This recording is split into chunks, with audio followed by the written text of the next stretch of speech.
Mariano Agnew with the final bell, and I'm very happy to be joined by Gary Batman Balletto. Gary, how you doing?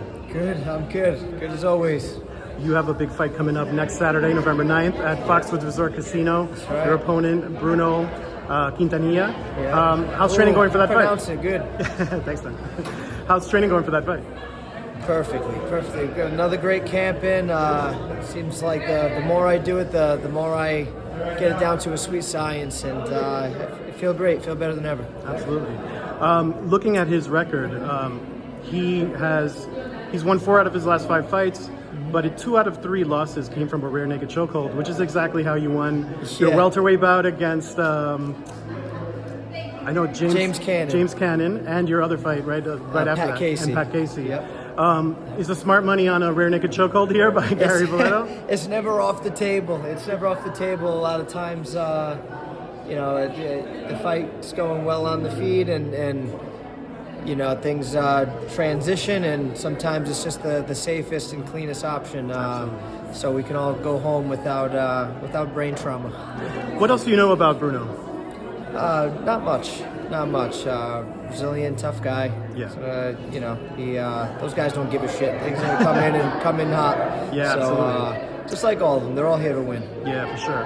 And assuming everything goes well next Saturday, is there a fighter that you have in mind that you look at and you say, I'd like to test my skills against him someday?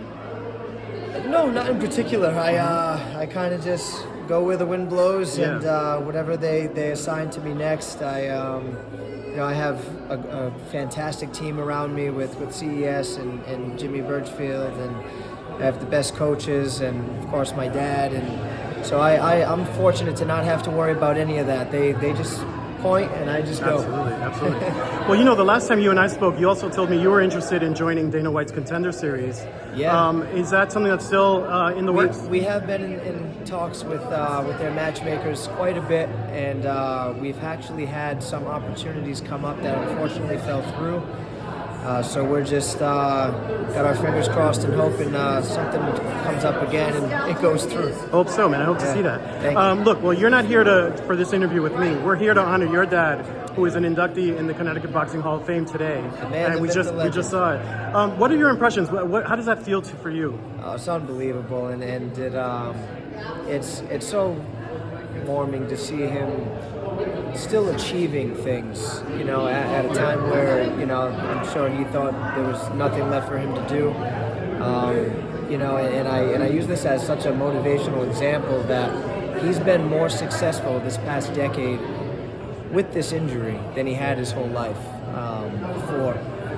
And he really is an unbelievable motivator and mentor, and it's phenomenal to see him get all this love and recognition here today. It's awesome. Yeah, and you can see that a lot of people love him very much. Yeah. And of course, we're talking about Gary Tiger Balletto. Yeah. What are your memories of him? What's like your biggest memory of him when he was in his heyday, knocking people out and winning the IBU lightweight title? Dad was always superhero when I was a kid. He was always the superhero, and Superman couldn't hold a candle to my dad. He really lit the path for us, and and like I said, led a great example and mentored us to be the best we can be, and so that's what I remember the most of him growing up. I remember most of him mentoring and life lessons. He told me when I was a kid, he said, "You know why people lie?" I said, "No, why?" He says, "Because they're afraid. Because they're afraid." And that never left my head my whole life. A lot of little things like that I remember as a kid that he imprinted on me, and it stuck with me forever. That's the best thing about it. Absolutely. And that's actually part of my final question is, just given all that you've seen from him, from his championship days, like we were talking about, and then him suffering an injury and what he's accomplished after that, running businesses, right. What would you say is the biggest life lesson he taught you, whether it's in or out of the ring? Because you followed in his footsteps as a fighter. Right. That motivation will fail you, but discipline will not.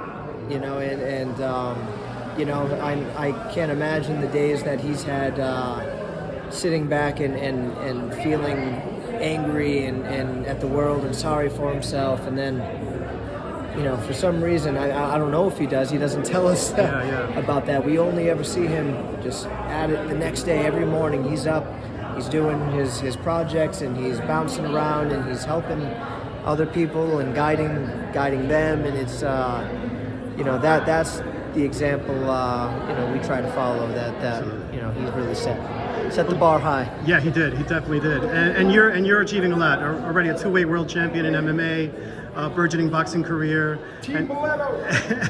and who knows what you're going to do over time. But you have a lot of time to do it. So that's true. I'm looking forward to seeing where that journey goes. Me too. Well, listen, man, I don't want to take any more of your time. You're a busy guy, and you want to celebrate this honor. You have a fight to get ready for. That's right. So we will see you next week, Saturday, November 9, Foxwoods Resort Casino Foxwoods against Casino. Bruno Quintanilha. See you there, brother. That's it. Thanks, man.